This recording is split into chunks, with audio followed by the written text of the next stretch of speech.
Oi, André. Como vai? Muito prazer. É um grande prazer mesmo estar falando com você. Eu sou uma admiradora do seu trabalho. Eu fiz aqui um breve resumo de uma trajetória profissional longa, né, André? Acho que são mais de 30 anos aí como jornalista.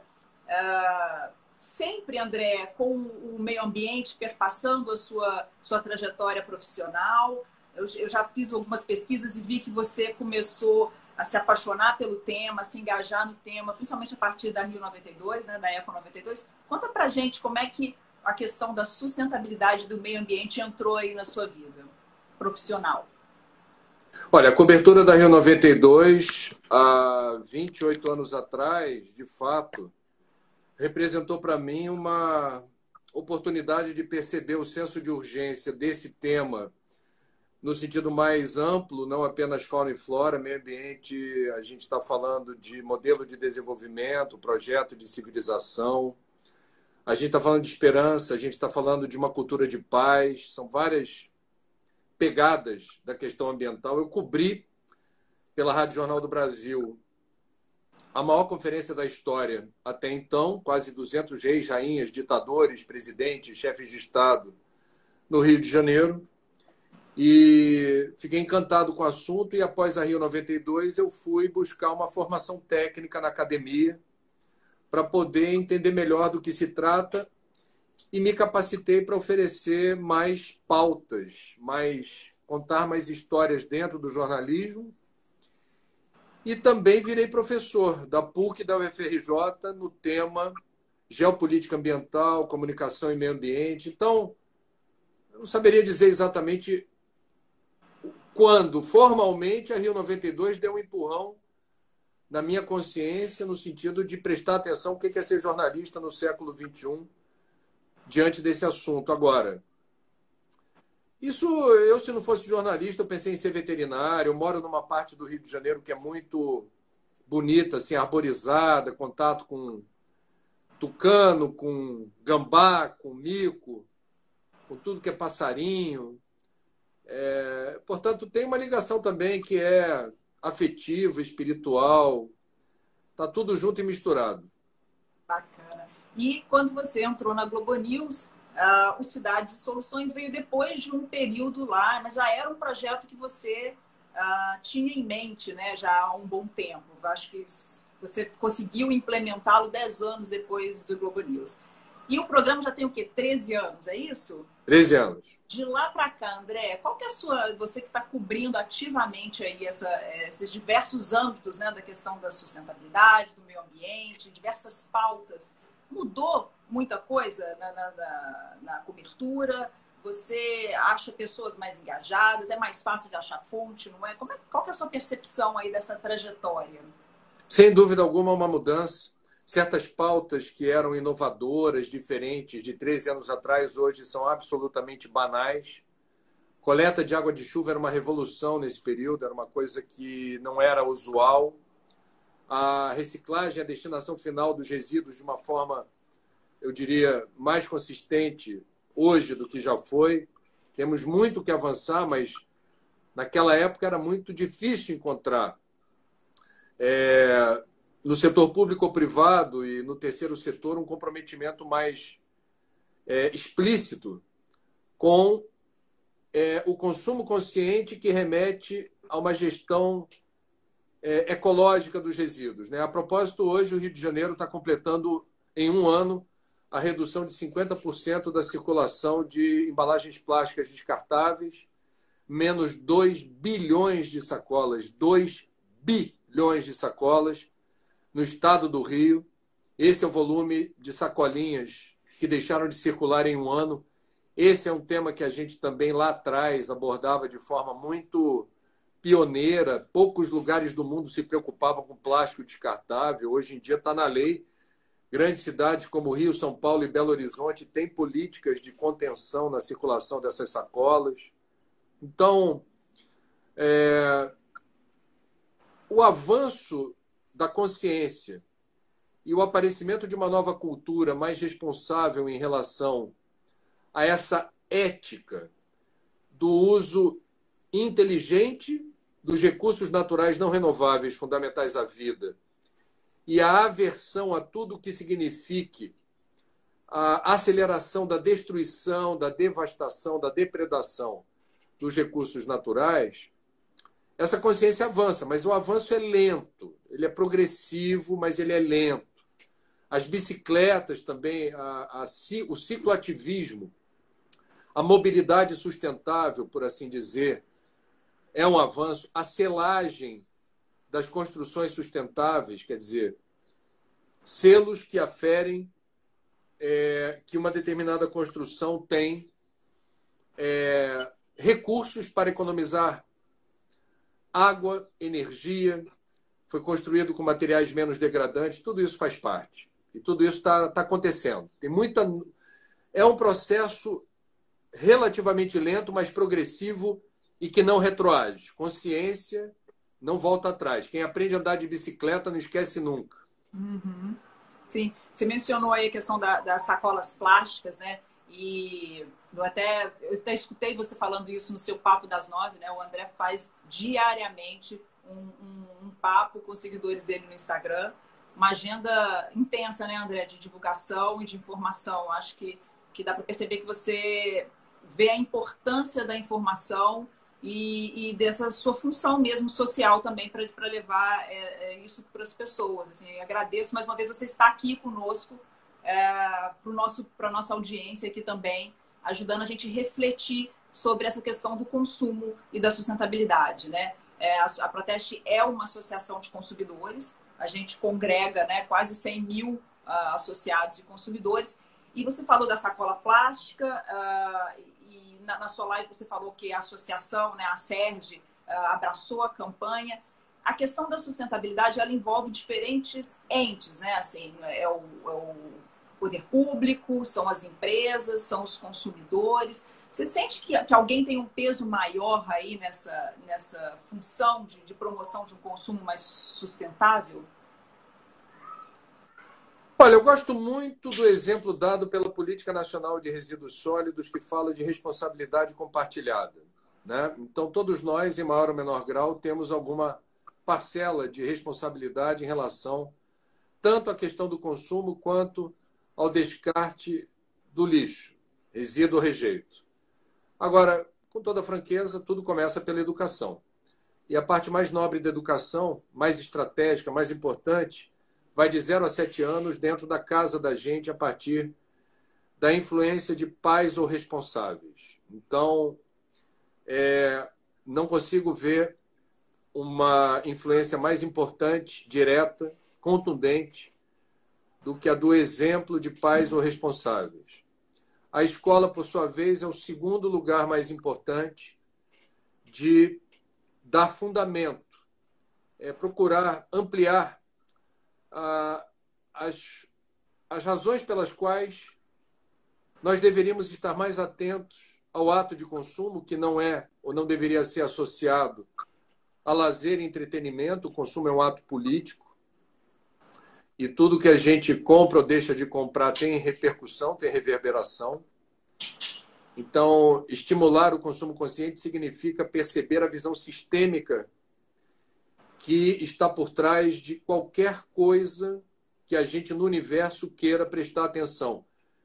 Não existe almoço grátis. Quer dizer, quando você leva para casa alguma compra, por trás tem uma marca, uma indústria, um fornecedor, e por trás desse fornecedor, dessa marca, dessa indústria, tem o maior ou menor comprometimento com a legislação ambiental, com a legislação trabalhista, com o ecodesign, com o Acordo de Paris, com as 17 ODS, os 17 Objetivos do Desenvolvimento Sustentável. Quando você leva para casa alguma coisa, você tem o poder de discriminar a embalagem, você tem o poder de escolher uma marca mais identificada, com que faça a diferença em favor de um mundo melhor e mais justo. E você tem o poder de não consumir, de não se deixar levar pelo deslumbramento, que isso é claramente demonstrável, as mazelas do consumismo, a farra do consumo pelo consumo e eu diria, distorções, os desequilíbrios que estão embutidos numa cultura predatória, da acumulação de bens e posses, descartáveis e perecíveis, que não deveriam ser confundidos com tanta facilidade com o nosso ideal de felicidade, paz e bem-estar. Eu conheço muitas pessoas abastadas que são infelizes, que têm depressão ou transtorno de ansiedade, que têm uma baita sensação de vazio, porque elas não conseguem perceber-se felizes, apesar de terem muito mais do que elas necessitam. Então, dinheiro é bom e ajuda a gente a fazer coisas que conspiram em favor do nosso bem-estar, da nossa paz interior, da nossa felicidade. Mas o dinheiro por si não garante, não se compra felicidade, não se compra paz, não se compra bem-estar. Dinheiro é acessório. E não é um acessório indispensável, é um acessório que pode ajudar e nem sempre ajuda. Então, a gente precisa desencantar um pouco os valores prevalentes da sociedade de consumo que estimula o Black Friday, estimula o Natal pagão, estimula a ostentação e a coleção de bens e posses. E isso não gera definitivamente saúde, paz, felicidade, alegria. Isso, a gente está no mundo da matéria, a gente precisa da matéria também. Uhum. Mas quando a gente se deslumbra com a matéria, isso é um feitiço que gera muita infelicidade. André, é muito legal essa sua fala. E quem te acompanha sabe que você sempre tem uma abordagem também espiritual nas suas análises, nos seus comentários. E você falando isso, coisa do preenchimento, né? De que o consumo não te preenche. Você é espírita, não é isso? E você vê essa interligação mesmo, assim, as coisas não estão dissociadas. A sensação que me dá é isso, quando eu vejo você falando, é de que quando você fala de sustentabilidade, quando você fala de meio ambiente, quando você comenta uma notícia do dia a dia, e quando você traz a questão espiritual, as coisas se encaixam, né? Você sente que é isso mesmo, que eu estou falando, tem algum sentido aí? Tem todo sentido. Toda religião, por princípio, ou filosofia espiritualista, aborda uma visão de Deus que remete a uma totalidade integrada, né? Deus é onipresente, está em tudo, o universo está aí, dentro de um contexto, um propósito e um sentido. Aí você lê textos como os de Edgar Morin, Fritjof Capra, Leonardo Boff, essa totalidade integrada, ela é apresentada dentro de uma perspectiva física.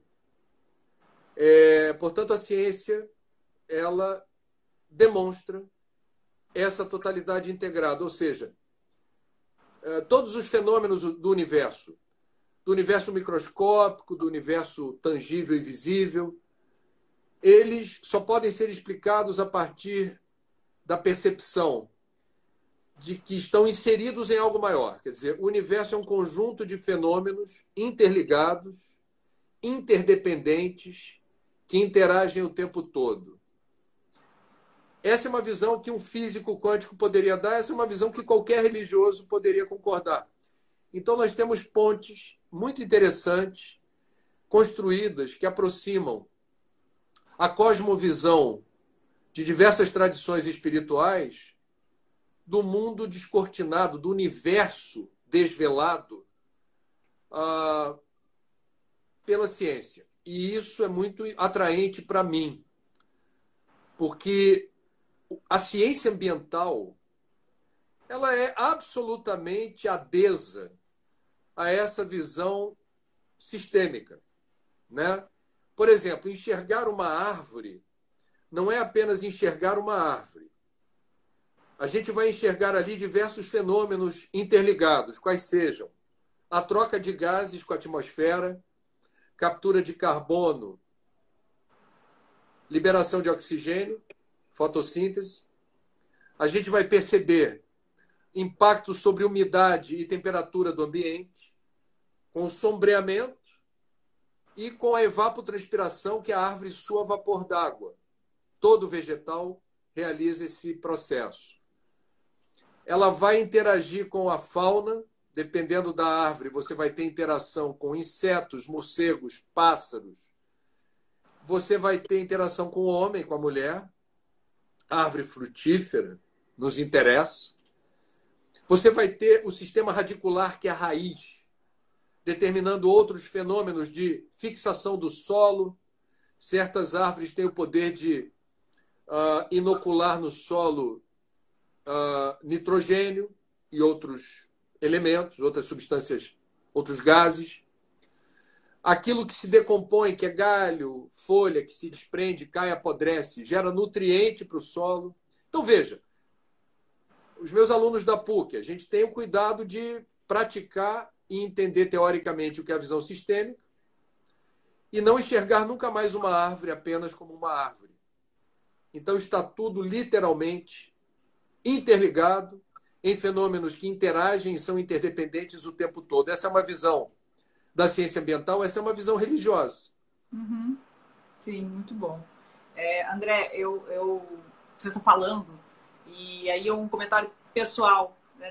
nem proteste. É curioso, porque no começo desse ano, entre as inúmeras mensagens que eu recebi de pessoas felicitando, feliz ano novo e tal, eu recebi supostamente um texto seu por WhatsApp. Não sei se era seu, de fato, mas um texto seu estava lá como resolução de ano novo para mim. E aí hoje a gente está conversando, né? Também essa questão do universo é curioso, né? Dos encontros que vão acontecendo.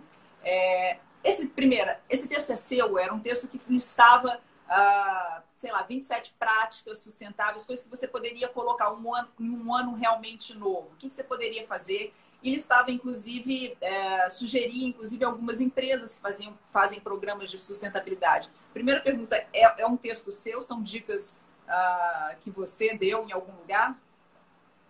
Difícil responder de bate-pronto sem você me mostrar o texto. Se você quiser mandar para mim pelo Zap, eu agora dou uma olhada e confirmo ou não. Tá. Portanto, eu não teria como te responder. Eu já vi textos meus compartilhados em rede social e eu hoje reconheço na maior parte das vezes. Não me lembro de já ter me deparado com um texto assinado por mim que não seja meu. Mas para te responder, deveria, por honestidade, acessá-lo, tá? Sim. No caso, enfim, o texto dava dicas aqui, por exemplo, de o que você poderia fazer. Você poderia juntar tampinhas para um programa de reciclagem, usar ecobag, substituir o copo plástico descartável por uma caneca reutilizável. Tinha algumas dicas, assim, independente desse texto ser seu ou não. A gente está falando aqui para os nossos seguidores, consumidores. Tem alguma dica aí que você possa dar, assim, que a gente possa fazer agora, já, assim? E além de tudo que você está falando que impacta, né? E acho que faz todo mundo pensar 2 vezes antes de consumir, o que você já acabou de falar aí. Você também tem uma frase que eu escutei que também me impactou muito e que pessoalmente vai me fazer pensar 2 vezes antes de comprar alguma coisa. Você falou, cada produto que você leva para casa é um pedaço do meio ambiente que você está levando para sua casa. Isso é muito forte, né? Mas, enfim, qual dica que você dá aí, assim, para o dia a dia desses consumidores, dos nossos seguidores? Bom, um monte de gente aí já postou comentário na página da nossa live dizendo que o texto é meu, que está no meu Facebook. Então, eu já vou assinar embaixo sem precisar de confirmação. Mas, vamos lá. Primeiro, eu queria ressaltar que eu tenho alguma prevenção de cartilhas assim, que sejam muito pragmáticas, sem que a gente compreenda, e me parece muito simples esse conceito, de que nós estamos na condição de inquilinos desse planeta. Ele não nos pertence. Nós estamos aqui de passagem e a lei do inquilinato é clara. Quem mora de aluguel sabe. O lugar não te pertence. E você, quando chega, assina um contrato. E esse contrato reza que você deverá devolver esse imóvel que não lhe pertence, no mínimo, nas mesmas condições em que você o encontrou. Então, eu penso que existe também uma lei do inquilinato espiritual. A gente está chegando no planeta que não nos pertence, faremos uso dos recursos e por uma questão de ética deveremos devolver o imóvel, no mínimo, nas mesmas condições em que nós o encontramos. E, se possível, com benfeitorias. Mas vamos às dicas. Primeiro, menos é mais. Consumir menos faz bem para a alma. A gente ter a noção do que é necessário e não ter apego à matéria é algo que nos livra de muitos pacotes de angústia, ansiedade e infelicidade. Então, consumir menos é um exercício fabuloso de conquista de uma autonomia importante, de você não ser refém da publicidade e dos apelos do consumo pelo consumo. Ponto 1. Ponto 2. Ao consumir, seja criterioso. Procure selecionar produtos ou serviços responsáveis, eticamente comprometidos, ambientalmente corretos e que respeitem seus funcionários, respeitem os seus recursos humanos, né? Um outro ponto é: segregue o lixo seco para reciclagem, dentro de casa, num saco plástico de 100 litros ou numa caixa de papelão grande, papel, papelão, plástico, metais e vidro. Veja se existe coleta seletiva na cidade que você mora por parte da prefeitura, se está na rota da companhia de limpeza passar na rua onde você mora. Se não, procure cooperativas de catadores, aparistas, sucateiros, faça pesquisa, a internet é para isso. Uhum. Ou, se quiser, use o aplicativo do meu amigo grafiteiro mundano de São Paulo, que é o Cataqui, Cataki. Cataqui. É o Tinder da reciclagem. Vai saber quem é online, que está próximo da sua casa ou do seu escritório, para buscar. E você faz contato pelo celular da pessoa. Excelente. Se possível, busque como meta o lixo zero. Eu sou lixo zero aqui no apartamento que eu moro. Eu reciclo lixo seco, eu separo para reciclagem. Eu tenho uma composteira com minhocas que transformam parte do meu lixo orgânico, frutas, legumes e verduras, restos, em adubo orgânico de excelente qualidade. E contrato, pago R$60 por mês para uma organização chamada Ciclo Orgânico, que vem buscar de bicicleta. O que é demais para as minhocas, é um balde por semana. Às sextas-feiras, acabaram de buscar aqui, e eles levam esse material de bicicleta até uma central, de onde parte o caminhão para Duque de Caxias, na Baixada Fluminense, onde é feita a compostagem desse material e devolvida a mim. O lixo orgânico é devolvido na forma de um saco de adubo de excelente qualidade. Bacana. O que não é reciclável ou compostável é o que vai para o meu lixo. E esse saco de lixo leva 2 ou 3 meses para encher, às vezes mais, porque é papel aluminizado, é máscara de proteção em tempos de pandemia. Tem um tempo aí que leva para eu encher a minha lixeira. Quem tem automóvel ou precisa de automóvel próprio, escolha um modelo econômico, 1000 cilindradas de preferência, o mais econômico da praça. O motor é flex, só use álcool ou etanol, é menos impactante para o clima. Não lave seu carro com água potável, tente lavar com água de chuva ou água de reuso. Eu não lavo meu carro, a gente está no mês 6 ainda, junho. Estou chegando no mês 7. Não lavei meu carro esse ano. A lavadora chama-se São Pedro. Quando chove, vai cair aquele aguaceiro, está limpo. A parte de dentro do carro tem que estar limpinha. O automóvel não é uma extensão da minha vaidade. Esse carro, por exemplo, está há 6 anos comigo. Eu não sei se eu vou querer mais automóvel na minha vida. Eu uso porque eu preciso de transporte individual. Mas eu posso recorrer a táxi ou a aplicativo de transporte. Em tempos de pandemia, eu não quero correr risco, estou andando de automóvel, etanol, sem lavar o carro.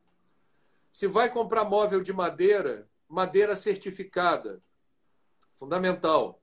Se vai comprar eletrônico, Selo Procel, letra A, baixo consumo de energia, especialmente a geladeira, que não é eletrointensivo, mas a geladeira não desliga.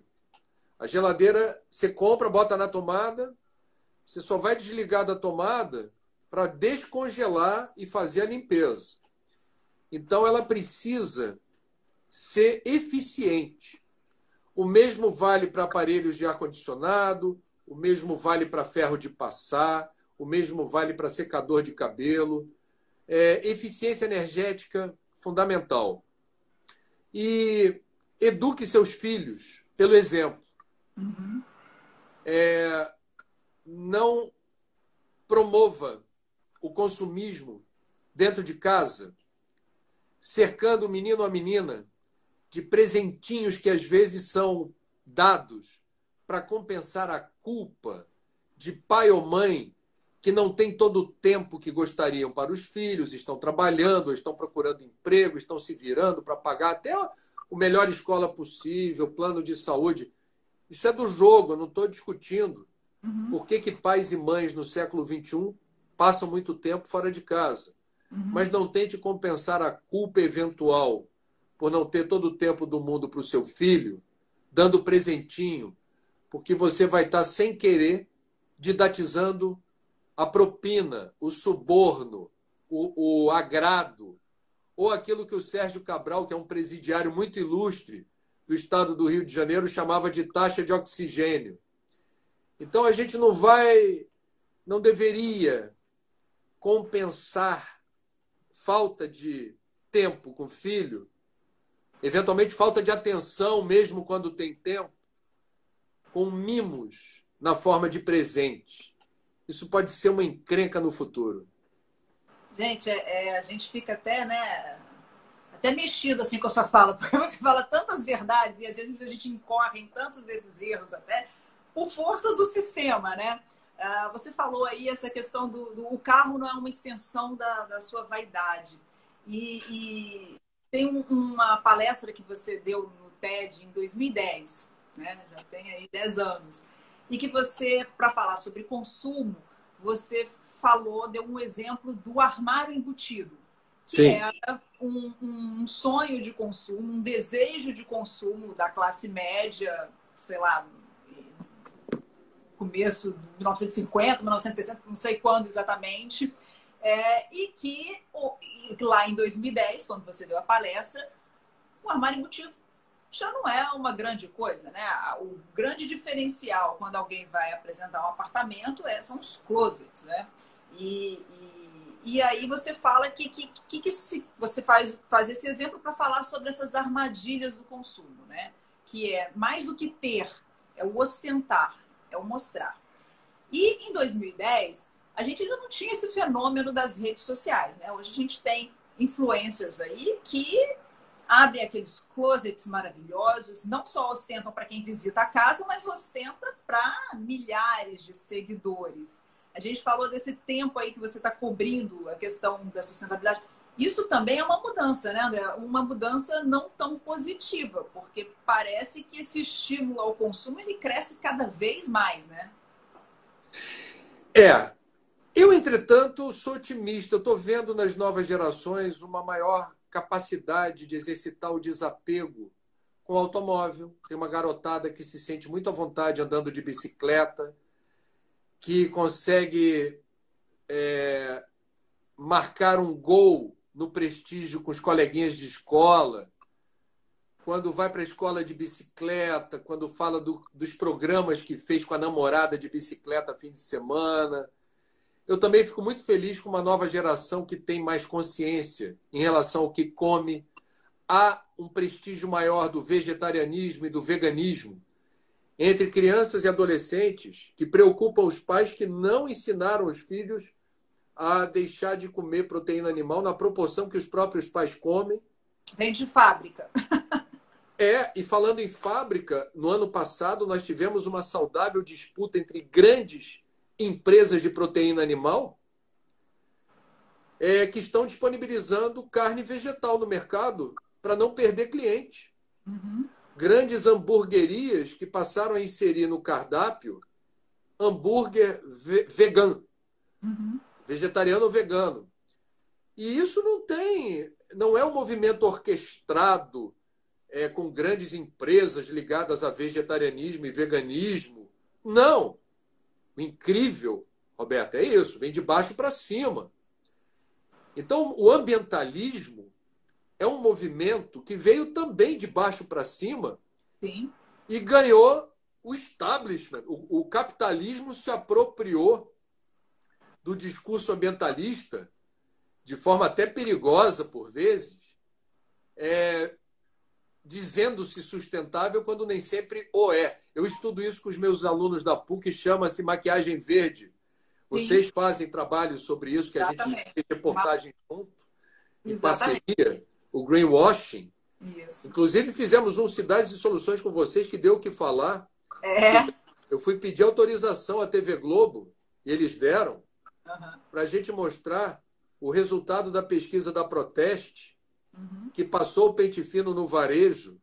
Sim. E foram quase 20 produtos, se eu não me engano, todos eles com pecadilhos da maquiagem verde. A gente mostrou os produtos todos, todas as marcas, isso, na televisão, dando direito de resposta. E eu não me esqueço dessas quase 20, eu não sei se eram 18 ou 19, se eu não me engano, 3 marcas nas respostas admitiram falhas, admitiram culpa, falaram assim: obrigado, vamos reconfigurar esse produto.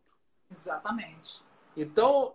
E cobrando uma... A questão é, faz a embalagem verde e cobram mais caro por isso. Exato, né? Exato. Não, e com uma coisa sensacional, no mau sentido do sensacional, uma malandragem perversa, que por vezes eles dizem assim, eu me lembro do corretor lá, aquela substância branquinha que você usa para cobrir uma coisa que você escreveu ou quer corrigir. Aí tinha uma marca desse corretor que dizia assim: nós usamos a substância tal que não agrava o efeito estufa. Aí a Proteste foi lá e disse assim: só que todos os concorrentes também usam a substância redentora. Então você está contando vantagem de forma desonesta, porque na verdade não há distinção do seu produto. Então, eu estou muito otimista com base em fatos de que se grandes corporações ainda apostam no consumo pelo consumo e se pessoas que ocupam cargos importantes nos governos, em seus diferentes níveis, só pensam na arrecadação de impostos e estimulam o consumismo, eu estou muito feliz de ver que eu vou fazer aqui, a minha bola de cristal deu curto-circuito, mas eu vou dar um chute, chute de trivela, ó, sem nenhum compromisso de estar falando algo que vai acontecer, mas eu tenho o direito de dar meu chute. Eu acho que a gente está avançando rapidamente para uma cultura que eleva o prestígio do consumo sustentável. Você viu essa semana, Roberto, o que aconteceu?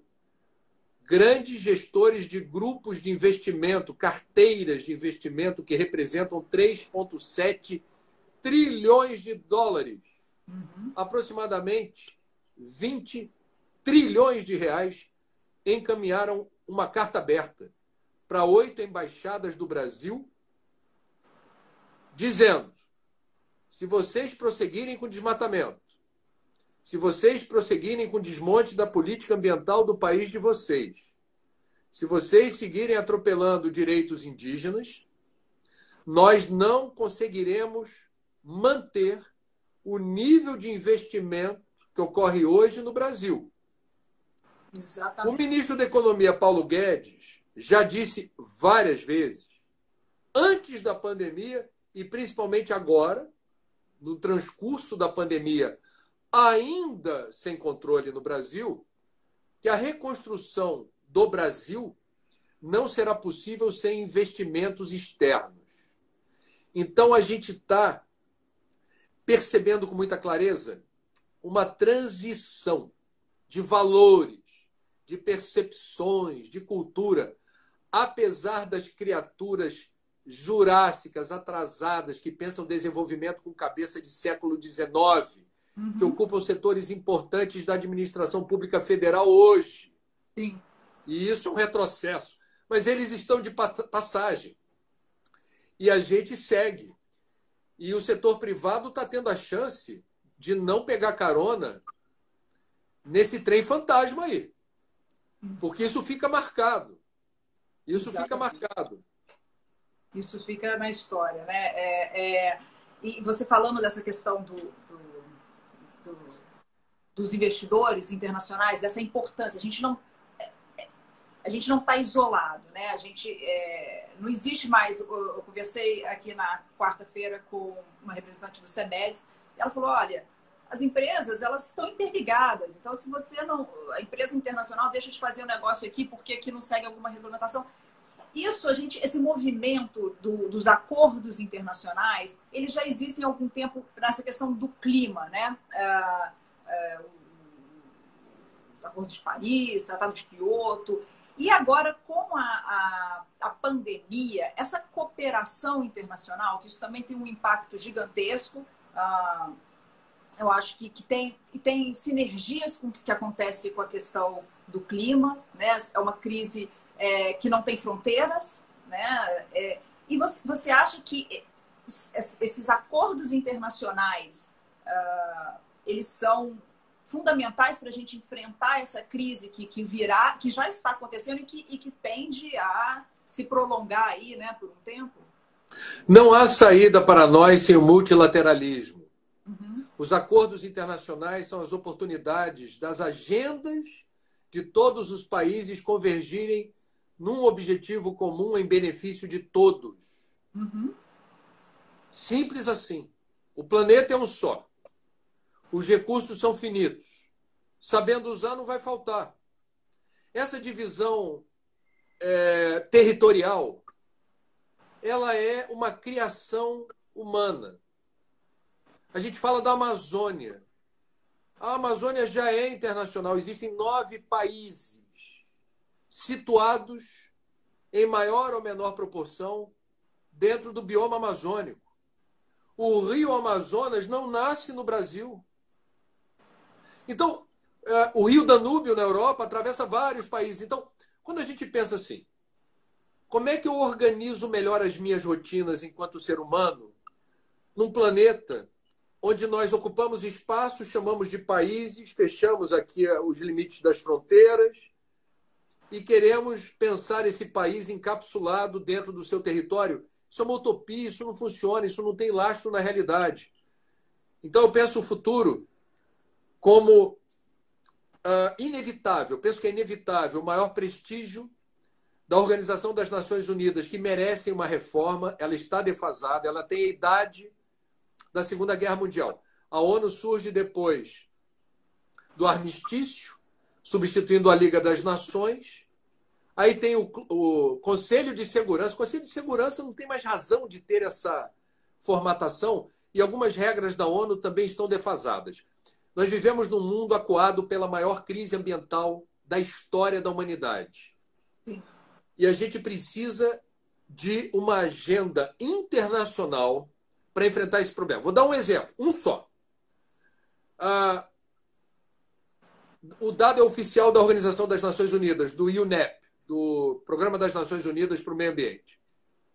Mesmo depois do Acordo de Paris, que sacramentou, declarou guerra ao CO2, aos combustíveis fósseis, e determinou prazo para a gente deixar de ser tão dependente de petróleo, carvão e gás.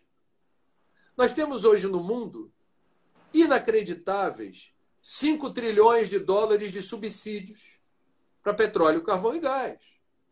Razão pela qual o Papa Francisco, que este mês de junho celebra 5 anos daquela encíclica Laudato Si, a primeira encíclica ambiental da Igreja, assinada pelo primeiro Papa Francisco da Igreja, chamou no Vaticano para uma conversa os CEOs das grandes companhias de petróleo e gás.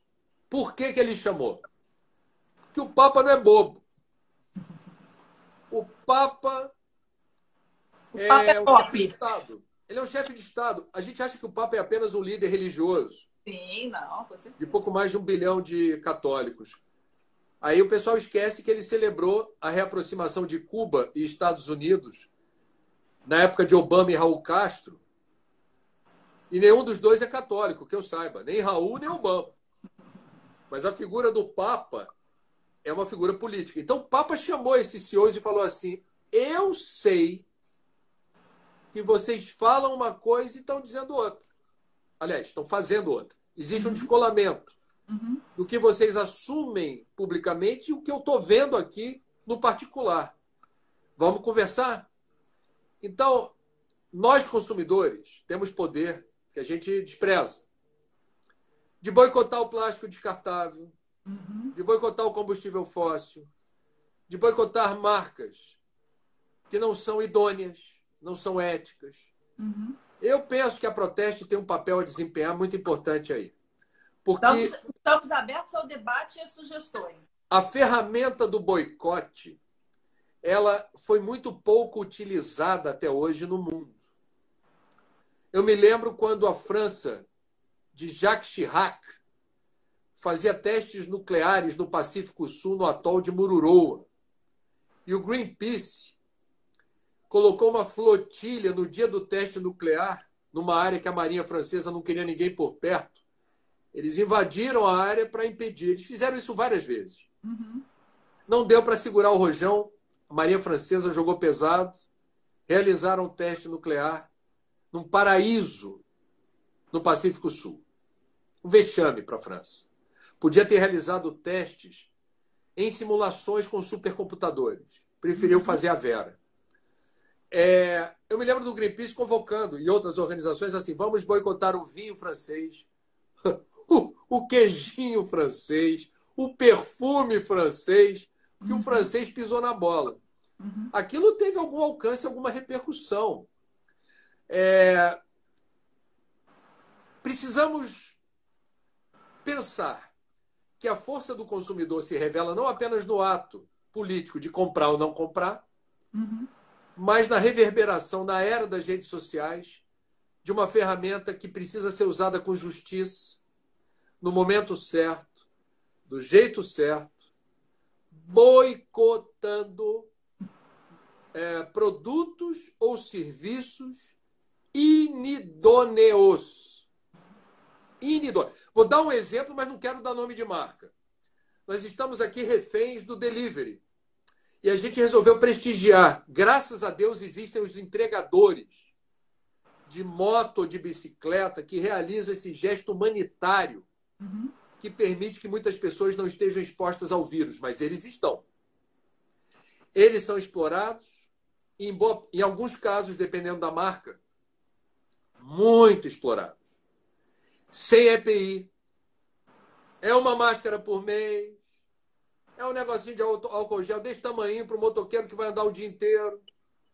Então, numa dessa, rede social, campanha, não recorra a este serviço de delivery, porque ele explora de maneira tão assintosa seus funcionários que você torna-se cúmplice ou avalista desta injustiça quando não presta atenção na contratação desse serviço.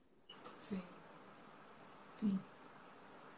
Forte isso, hein? Isso tem muda várias o interações aqui. Roberta, isso muda o mundo. Muda. Organizações de consumidores que estão atentos a marcas de produtos ou serviços que bancam o espertinho. Tem aquele ditado, eu citei esse ditado essa semana na Globo News para falar do Queiroz.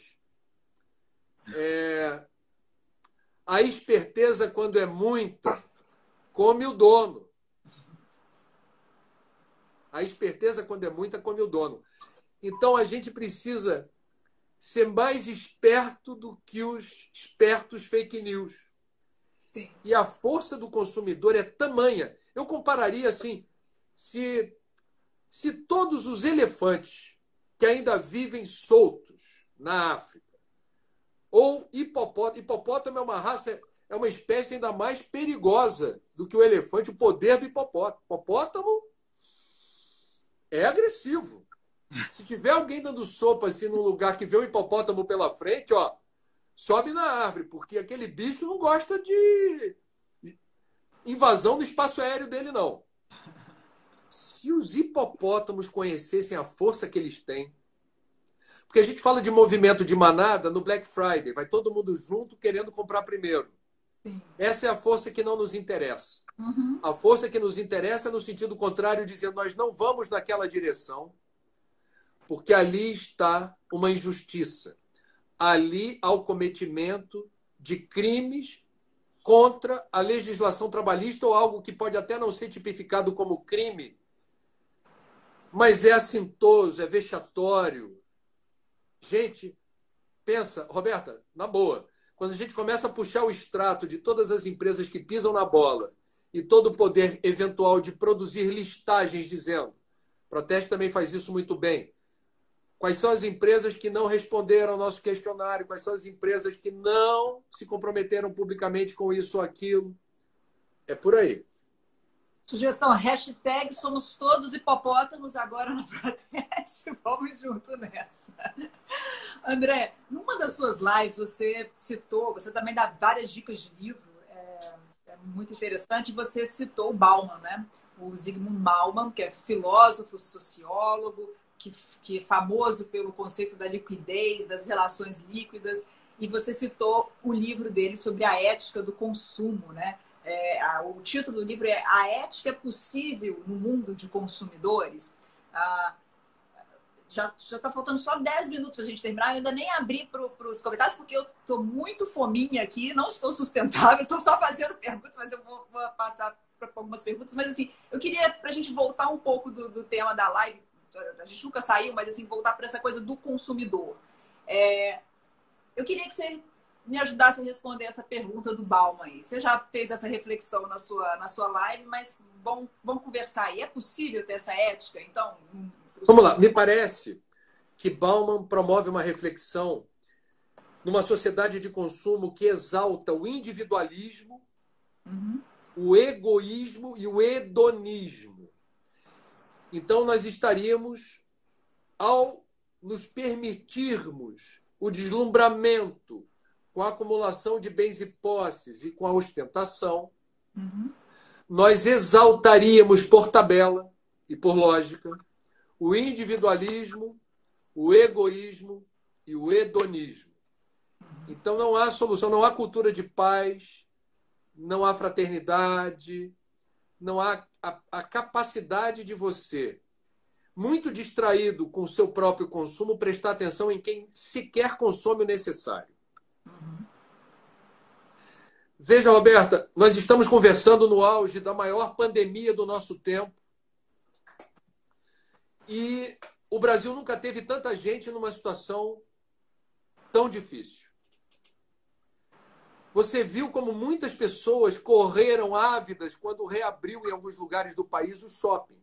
Exatamente. A minha pergunta, eu não quero ofender ninguém, nem quero que ninguém fique preocupado. Assim, eu não estou fazendo julgamento de ninguém, eu só estou fazendo uma reflexão. Se eu vou no shopping, um ambiente fechado onde o vírus pode estar lá circulando, mas vamos lá. O único pretexto para ir a shopping, nesse momento, penso eu, é se você estiver necessitando muito de algum determinado produto que só se encontra ali. Com todos os protocolos de máscara, asseio manual, evitando aglomeração. Eu não consigo entender tanta gente junta na abertura do shopping depois de um recesso por causa da quarentena em função da pandemia. Por uma razão. Olhem à volta de vocês. Não precise ir muito longe. Veja quantas pessoas novas estão em situação de rua. Vejam quantas pessoas conhecidas suas estão desempregadas ou subempregadas. Veja quantas pessoas nas suas relações pessoais, colegas de trabalho, vizinhos, familiares, estão atormentados com dívidas sem ter dinheiro para pagar. Veja quantas instituições que realizam trabalhos voluntários, filantrópicos, estão prestes a fechar a porta por falta de ajuda e de apoio. As doações caíram. Veja como o próprio governo reconhece que existem 35 milhões de invisíveis. Invisíveis para o governo. E não apenas esse. É a nossa realidade, Roberta. Eu não vou comprar nesse momento, com todo o respeito, o que não for absolutamente necessário para mim, por uma razão qualquer, ignorando o que acontece à minha volta, porque isso é o título do livro do Bauman. Assim, primeiro, entender o que é o consumo e entender as mazelas do consumismo. Segundo, no momento em que se consome, tem alguém próximo a você, não precisa ser um desconhecido, não, que precise de pouco para sair do buraco, de alguma ajuda para tentar pagar as contas, alguma instituição que precise do recurso para oferecer uma refeição para alguém que não tem certeza da próxima ceia. Então, eu não quero ser dramático, nem alarmista, mas quem tem dinheiro sobrando nesse momento, antes de correr para o shopping, olha a sua volta. E você falando isso, eu me permite aí compartilhar uma informação de que você, eu acho que eu falei no começo da live, você é autor de vários livros, né, André? E inclusive, a arrecadação da venda dos livros, você doa para várias instituições, não é isso? Você não embolsa. É. E assim, não é porque isso. Ninguém tem que me achar bonzinho, não, que eu não sou bonzinho, não. Os não, direitos não, autorais... Eu estou falando isso sem porque sua postura não é essa. Né? Sua postura não é para ostentar. Eu não preciso dos direitos autorais do livro. Eu consigo me manter com a minha profissão. E eu acho bacana que a seção dos direitos autorais tenha, por exemplo, destino, como já foi, para o Instituto Socioambiental de São Paulo, para o Centro de Valorização da Vida, para o Fraternidade Sem Fronteiras. Eu fico feliz desse dinheiro estar chegando onde ele faça diferença. Sim. Onde ele possa ajudar as pessoas. Então, uma forma de alguma maneira, eu, na minha realidade, tentar praticar o que eu falo. Não adianta, se ficar só no gogó, não resolve. É a força do exemplo, né? Que você falou muito aí também. Eu acho que isso é importante. A gente tem, muito tempo, o André tem conteúdo pra caramba, acho que faltam só 5 minutos. Roberta, se você quiser, a gente combina uma outra vez. E tem gente pedindo aqui, viu? Eu vi. E assim, gente, o André, ele vai pra Globo, né, André? E você fica lá até tarde. A Cida, que intermediou a nossa conversa, ela falou, me mandava mensagem 11 horas. Olha, ele responde 11 horas da noite. E assim, mais uma vez, muito obrigada. É muita generosidade da sua parte, né? Essa profissão é o que você ganha fazendo e você está aqui disponibilizando seu tempo, a sua informação, seu conteúdo com a gente de forma totalmente gratuita, pura generosidade. Alguém está perguntando aqui, a Márcia, qual que é o título do livro? O último livro é A Força do Um, não é, André? A Força do Um. Isso. Aqui, ó. E o seu site, André, que as pessoas podem comprar o livro, podem adquirir pelo site? Não, os livros todos estão no endereço que eu posso dar agora, que é o www.candeia.com. /, André Trigueiro, tudo junto. O Ricardo, que é o editor do último livro, generosamente pegou todos os meus livros, inclusive os que ele não editou, colocou tudo junto na Candeia e está dando desconto. O Ricardo enlouqueceu. Aliás, com perdão do trocadilho, né? Porque era o mote de outro Ricardo. Então, exatamente. Está lá os direitos autorais cedidos para várias organizações. Obrigado pelas perguntas e parabéns à Proteste pelo serviço de utilidade pública relevante, cada vez mais importante e urgente que faz. Consumidor consciente muda o mundo. E a gente precisa ter a noção do poder que todos nós temos. Exatamente. Você ajudou muito a gente nesse debate hoje. Esse debate, ele continua. Hoje, as nossas lives são tradicionalmente às 4 da tarde. 4 da tarde a gente tem uma live. Tem muita gente perguntando aqui sobre alimentos. E o tema da live de hoje vai ser exatamente sobre alimentos, sobre essa questão dos selos verdes. O que é isso exatamente? A Proteste está nesse esforço também de ter um tipo de avaliação que ajude o consumidor a fazer melhores escolhas também. André, nosso tempo está acabando. Alguém perguntou aqui se você é vegetariano, uma curiosidade aí. Essa pergunta é boa. Eu tenho uma filha vegana e eu tenho dentro de casa um baita estímulo para seguir esse caminho. Não sei se eu chegarei no veganismo. Esse ano eu não comi carne de boi e não vou comer mais. Reduzir drasticamente o consumo de proteína animal. Agora, eu estou sentindo falta da minha nutricionista, porque ela estava colada comigo, me ajudando a fazer a transição. Tem gente que faz isso fácil, tem gente que precisa de orientação.